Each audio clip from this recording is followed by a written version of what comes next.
Class 11 हम आपकी English text book hornbill की आज एक नेक्स्ट पोएम स्टार्ट करेंगे जिसका नाम है द लेबरनम टॉप। लेबरनम यानी अमलतास का पेड़। टेड ह्यूज ने इसे लिखा है। अब हम स्टार्ट करते हैं। The laburnum top is silent quite still in the afternoon yellow September sunlight a few leaves yellowing all it's teeths fall.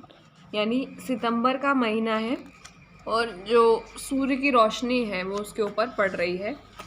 तो वो जो पेड़ है वो एकदम शांत है, चुपचाप खड़ा हुआ ऐसा लग रहा है और कुछ पत्ते उसके पीले होते जा रहे हैं और सभी बीज अब उसके गिर चुके हैं। Till the gold Finch comes with a twitching chirp a suddenness a startlement at the branch and.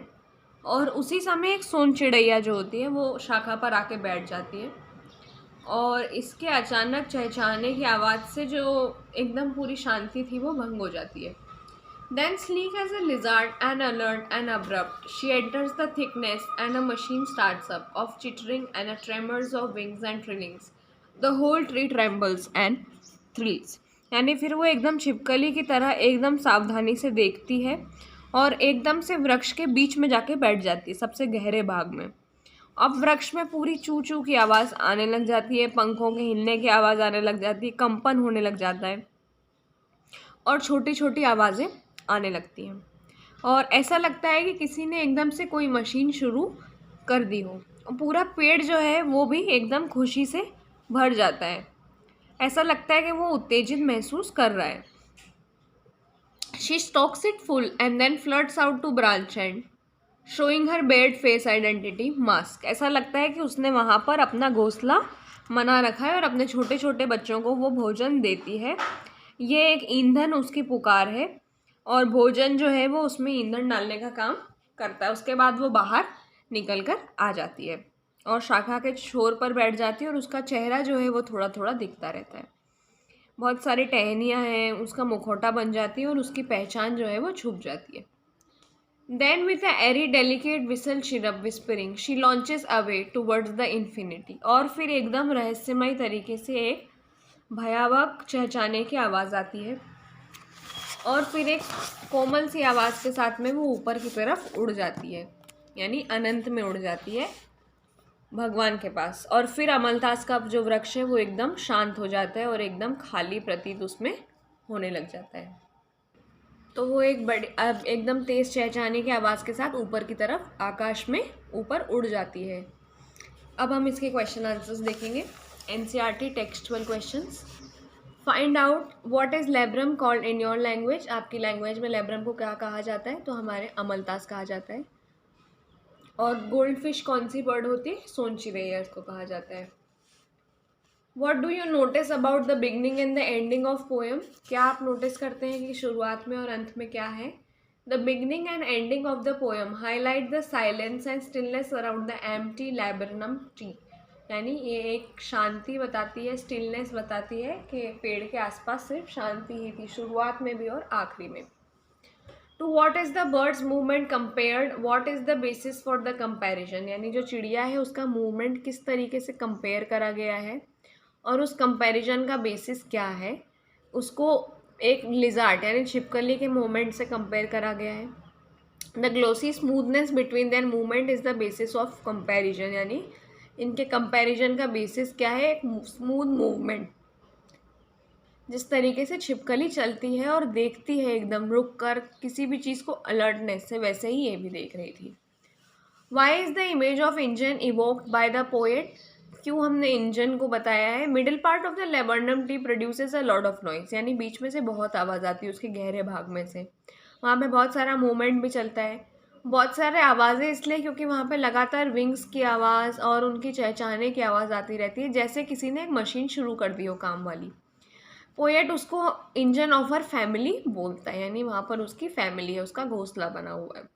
She feeds the young ones in the same way as a worker stoke fuels coal in the railway engine. जैसे जिस तरीके से कोयला railway के इंजनों में डाला जाता था, उसी तरीके से अपने बच्चों के पेट में खाना डालती है। What do you like most about the poem. Poem एक फाइन डिस्क्रिप्शन देती है साउंड्स और मूवमेंट्स का कि सोन चिड़ैया जो है वो उस अमलतास के पेड़ में ऑटम के सीजन में कैसे आती है। और यही सेंससनेस जो है पोएम की एक बहुत अच्छी अपील है रीडर्स के लिए। आपको साउंड वर्ड्स नोट करने हैं। साउंड वर्ड्स क्या है? Chirp, chittering, trillings, whispering, whistle. Movement word है enter, start, tremble, thrill, stokes, flirts out, launches away. Dominant colour क्या है पोएम में? येलो। येलो कलर बताया गया है क्योंकि ऑटम का भी टाइम है, उसकी पत्ती फूल सब जो है वो येलो हो गई हैं। सनलाइट भी वहाँ पर येलो आ रही है और इसलिए गोल्डफिंच जो है सोन चिरैया बताई गई है जिसके पंख भी येलो होते हैं। लिस्ट द फॉलोइंग, जिसमें स्लीक, अलर्ट और एब्रप्ट वर्ड आते हैं। स्लीक मतलब होता है स्मूथ, एकदम चिकनाहट भरा। अलर्ट एकदम ध्यान से देखना किसी भी चीज़ को। एब्रप्ट मतलब एकदम से, sudden. Words with sound CH as in chart and TR as in tremble in the poem. CH chart जैसे कौन कौन से वर्ड हैं? Chittering, branch, launches. TR के साउंड के साथ कौन कौन से वर्ड्स हैं? Tree, tremble, trillings. बहुत अदर साउंड्स कौन कौन सी हैं? SH की, IL की, A और WH। She, showing, laburnum, leaves, launches, alert, abrupt away, whistling, whispering. ये आपको कुछ और पोएम्स अगर कहीं मिलती हैं बर्ड्स के ऊपर इंग्लिश में तो वो आप देख सकते हैं। शॉर्ट आंसर क्वेश्चंस हैं। How does the laburnum tree appear in September? कैसा दिखता है वो सितंबर के आफ्टरनून में? सनलाइट आती है उसके ऊपर और वो शांत दिखता है। कुछ पत्तियां हैं उसके ऊपर जो पीली पड़ गई हैं और उसकी सारी जो बीज हैं वो गिर गए हैं। How does the poet Ted Hughes portray the arrival of goldfinch on the end of branch?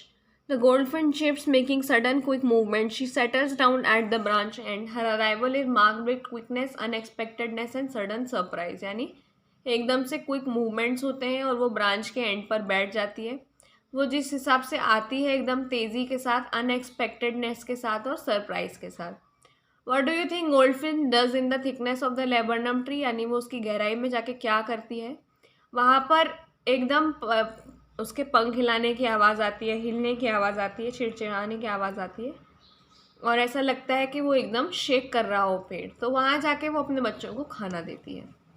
और वो किस तरीके से चली जाती है लेबरनम ट्री से? वो एकदम ज़ोर से चहचहाती है, मिस्टीरियस, अजीब सी फ्राइटनिंग आवाज़ में, और फिर ऊपर की तरफ जंप करके बहुत ज़्यादा फोर्स लगाकर वो आकाश में ऊपर की तरफ उड़ जाती है। Give a brief account of sound and movements of goldfinch. क्या क्या साउंड और मूवमेंट वो करती है? The goldfinch chips and suddenly settles at the end of a branch. आवाज़ करती है और फिर एकदम बैठ जाती है लेबरनम ट्री के सबसे ऊपर। Then quite suddenly and watchfully she enters the middle part of the tree. यानी फिर एकदम से वो मिडल पार्ट पे जाती है। She move smoothly like a lizard. वो एकदम छिपकली की तरह चलती है। Then the tree is filled up with a series of short, quick, high pitch chattering sound। यानी कि एक सीरीज रहती है short, quick, high pitch sound की। विंग्स हिलते हैं, क्वेवरिंग साउंड होता है। पूरा जो पेड़ है वो हिलने लग जाता है और एक्साइटेड रहता है। It seems as a whole machine has started working. ऐसा लगता है कि किसी ने मशीन शुरू कर दी है। फिर वो उसकी थिकनेस में जाकर, उसका घर बना हुआ है वहाँ पर, अपनी फैमिली के इंजन को भरती है, यानी उनको खाना खिलाती है और ट्री छोड़ने से पहले वो ऊपर आकाश की तरफ उड़ जाती है। और लेबरनम का जो पेड़ है अमलतास का, वो फिर से साइलेंट और स्टिल एक जैसा हो जाता है। तो ये पोएम ख़त्म हो गई है।